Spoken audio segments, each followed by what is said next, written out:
If you've ever opened something you weren't supposed to, you might want to stay for this. It was a blue envelope, thick, sealed with a tiny heart sticker, of all things. I thought it was a wedding invite or one of those handwritten letters her aunt still sends from Vermont. It was placed carefully on the kitchen counter, next to my lunch. She even packed me a sandwich that day. Tuna, no pickles, which is how I like it, which is why I knew something was off. Darla never remembers my sandwich preferences. So I opened the envelope.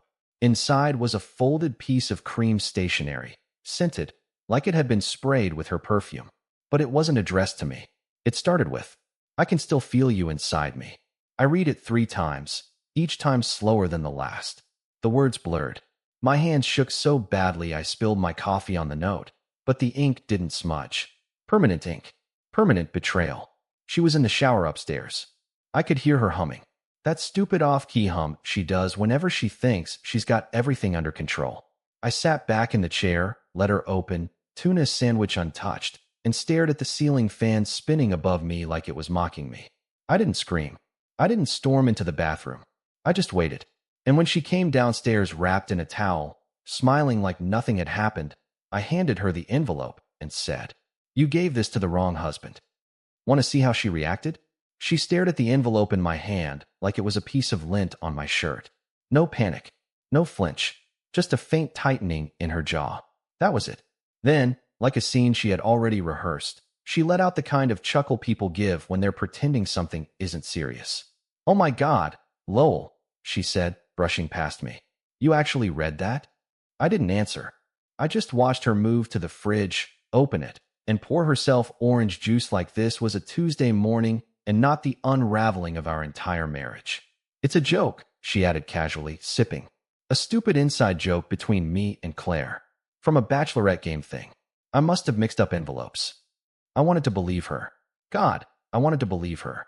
But the handwriting was hers. And Claire lives 3 states away. And bachelorette games don't usually end with someone describing the feel of another man's skin in poetic detail. "You signed it with your initials." "And his," I said quietly. That's when she paused. The first crack. It was small, like when a windshield chips but doesn't shatter. She looked at me over her glass, eyes flat. "Calculating. I don't know what to tell you," she finally said. "If you're going to be dramatic, maybe sleep at your brother's tonight." My brother. The guy who once borrowed $600 from me and ghosted for 6 months. Yeah, that brother. And that's when I realized she wasn't sorry. She wasn't even nervous. She was bored. Like I had interrupted her morning to talk about trash day. I stood there, completely hollowed out, like a man watching his house burn down while being told it's just warm lighting. I didn't scream. I didn't ask who he was. I didn't beg her to come clean. I just walked upstairs, grabbed a small duffel, packed 3 shirts, and left. Not forever. Not yet. But enough to make her wonder what I knew, and what I was about to do. I didn't go to my brother's. That was just something I mumbled on the way out to keep her guessing. Instead, I drove 2 towns over to a cheap motel behind a gas station that smelled like wet carpet and old gum. Room 107. Nothing worked right. The TV remote was sticky, the mini fridge hummed louder than my thoughts, and there was a half-used bar of soap still in the shower. But it was quiet. I sat on the bed for hours just rewinding everything. The nights she'd stay late for campaigns. The new lingerie I never saw her wear for me. That sudden gym obsession. The glowing skin. The emotional distance masked as exhaustion. And then I remembered her iPad. She kept it in the kitchen drawer, claimed it was just for recipes and Pinterest boards she never looked at. But I knew it synced with her phone. I had shown her how. So I went back. Not to fight. Not to scream. Just to retrieve the iPad. She wasn't home when I arrived. Her car gone, no note. The house was too clean, too staged. Like it had been wiped down for a real estate showing. I took the iPad and left without touching anything else. No texts. No calls. Back at the motel, I opened it. No password. Just her smiling wallpaper, taken last month. Hair messy. Collarbones showing. Wearing a hoodie that didn't belong to me. I went into her voice memos, half expecting to find nothing. And for the first 10 recordings, that's what I got. Grocery lists, brainstorming notes, a voice reminder to reschedule dentist. But then I found one labeled Thursday, 10:15 p.m. No title, just a date and time. And when I hit play, I swear my chest caved in. It was her. breathing heavily, whispering his name, whispering things I hadn't heard from her in years. And then a man's voice. Deep, confident, mocking. Does your husband still think you're just tired every night? She laughed. I paused it there. Couldn't go further. I wasn't shaking. I wasn't crying. I just sat there, letting the fan click above my head, realizing how far this had gone, and how quiet my revenge would need to be. I didn't sleep that night. I stared at the motel ceiling until morning peeled through the blinds like guilt. The voice memo kept replaying in my head. Her laugh, his arrogance, the sound of my world crumbling in under 2 minutes. Every time I closed my eyes, I saw her mouth those words. He still thinks I'm tired. I wasn't just angry. I felt humiliated, outperformed, forgotten.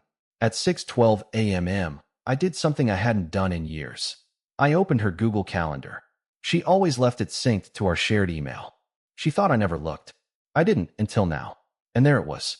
Every Thursday evening for the past 4 months was blocked out as wellness session, an ironic euphemism considering what I had heard on that audio file.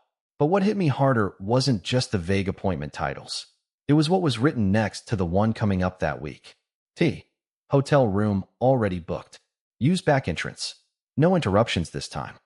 No interruptions this time. So it wasn't the first.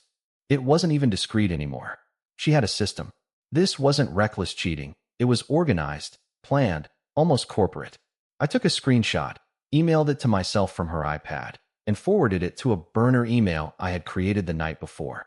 Then I sat there, hunched in that sticky motel chair, thinking about what kind of man stays silent through all of this. I had no muscles to flex, no dramatic showdown planned. But what I did have was access to every calendar, contact, and email thread she'd ever connected to our shared system. And if she wanted to treat this like a professional project, then I was going to close it like one. Neatly, quietly, but thoroughly. Before I left the motel, I wrote a new event in her calendar for Friday morning. Just one word. Checkmate.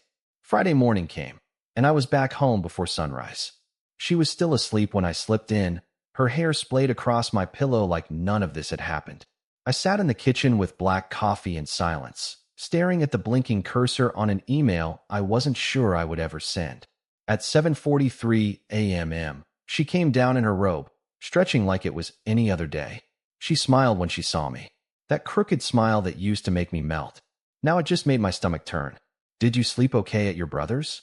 she asked, already halfway into her routine. "Not really," I said. "Turns out betrayal doesn't make for restful nights." She stopped, for one breath, then laughed again like I was being dramatic. She leaned on the counter, sipping her tea, completely composed. "Lowell, you seriously need to stop reading into things. I don't know what's gotten into you." I could have thrown the iPad at her, could have played the audio on loop, could have handed her the printed screenshots of her calendar, the hotel receipts, even the message she'd sent from her work account to a contact labeled TJ, the same name whispered in that cursed recording. But I didn't. I just looked at her and said, "I know everything, Darla. All of it." And her face didn't collapse. She didn't cry. She didn't even blink. She just raised one eyebrow like I was a fly buzzing in her ear. "Then why are you still here?" That broke something in me. She wasn't afraid. She wasn't even pretending. In her mind, I was weak, spineless, disposable. She believed I'd sulk, sniffle, maybe sleep on the couch, and eventually forgive her because I didn't have the guts to walk away. But she was wrong. I stood, picked up my phone, and sent a single text. One I had typed the night before, saved in drafts. It went to her boss, her sister, and our 2 closest friends. It read, "Ask Darla where she was Thursday night. And if she lies, play the recording I sent you." She looked at her phone when it buzzed. Then another. Then another. Her face paled. And for the first time in this entire nightmare, she was silent. She stared at her screen like it had betrayed her. Maybe it had. Or maybe, for once, the people she kept wrapped around her perfect little finger had finally seen her for who she really was. The color drained from her cheeks. She didn't even try to hide her panic anymore. She clutched the phone like it was a lifeline she was suddenly losing grip of. "Lowell, what did you do?" She whispered it like someone asking if the bomb they heard ticking was real. I didn't answer. I just sat back down at the kitchen table and took a sip of my now-cold coffee. It tasted bitter, like the end of something. Her phone wouldn't stop buzzing. First her sister. "What is this about?" Then her boss. This isn't appropriate to discuss over text. We need to talk. Then our friend Jonah. Is this real? You sent this to me? She turned to me, voice sharp now. You had no right. That was private. You shared private. No, I cut her off. You made yourself public when you started rehearsing your lies out loud into a phone you never thought I'd find. You made our marriage a story for someone else's entertainment. I just gave the audience a front row seat. She slammed her phone down, fists clenched. Do you know what you've done to me? Nothing, I said calmly. I'm just letting people meet the version of you I've been living with.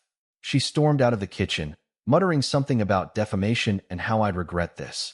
Maybe she thought this was a phase, that I'd break down eventually, like always, that I'd apologize for embarrassing her, for pushing her into silence.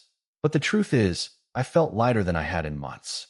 By the afternoon, her job had called twice. Her sister stopped by the house, but left without coming in. She didn't talk to me again that day. Just hid upstairs behind a closed door while I sat in the living room rereading old texts I had once smiled at. They all felt like fiction now. The silence was different. Not peaceful, not angry, just dead air. Like two people pretending to be strangers because the truth was too ugly to acknowledge. But I wasn't pretending anymore. I was almost ready. The next morning, I woke up before she did. I sat at the edge of the bed watching the light crawl in through the blinds and land on her bare shoulder like nothing had happened. I hated that for a second. My instinct was still to reach out and brush her hair behind her ear.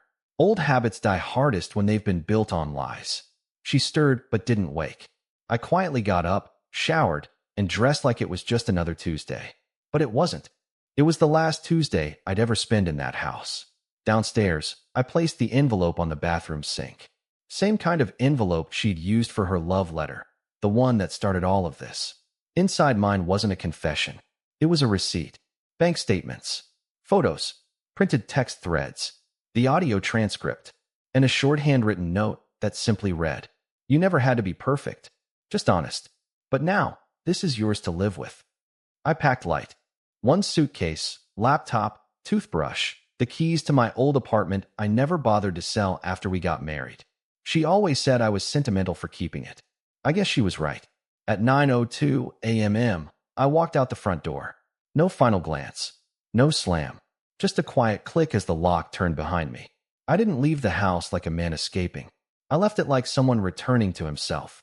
By noon, she had called 7 times. By 5, she had left a voicemail. "Lowell, come home. We can talk. You're blowing this way out of proportion. I know I messed up, okay? But we can still fix this." There was a pause.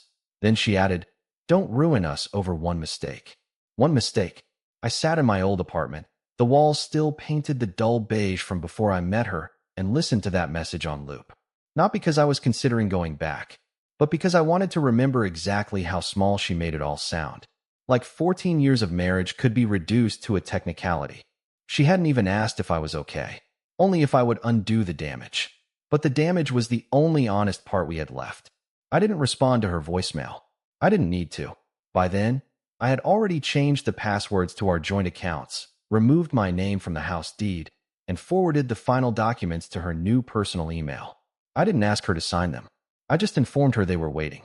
And then I turned off my phone. For the first time in years, I walked through the city without checking the time. I bought a coffee from a cart and drank it in the park, watching strangers argue about pigeons and kids chase bubbles. Nothing was dramatic. Nothing needed fixing. It was just quiet. I realized something strange. I didn't miss her. I missed who I thought she was. But the woman who laughed into a voice memo while destroying everything we built, she wasn't mine. She never was. I had been holding on to a version of her that stopped existing long ago, and maybe she never existed at all. Weeks passed. She sent a few more messages, some angry, some apologetic. But eventually, the silence between us grew too wide for even her to shout across. And in that space, I started remembering who I used to be before I shrank myself into someone convenient for her to betray. Last week, I reopened my old design firm, the one I let die when she told me it wasn't secure enough. A former client reached out and said, "Glad you're back. You were always the heart of that work." And maybe that's what I needed to hear, that I still had one. Not everything broken has to be rebuilt. Some things are meant to stay in pieces so you can finally walk around them. So that's my story. He didn't scream. He didn't beg. When she crossed the line, He just walked away. And it was the smartest decision he ever made. Thanks for listening. If you made it to the end, drop a comment below. What was the moment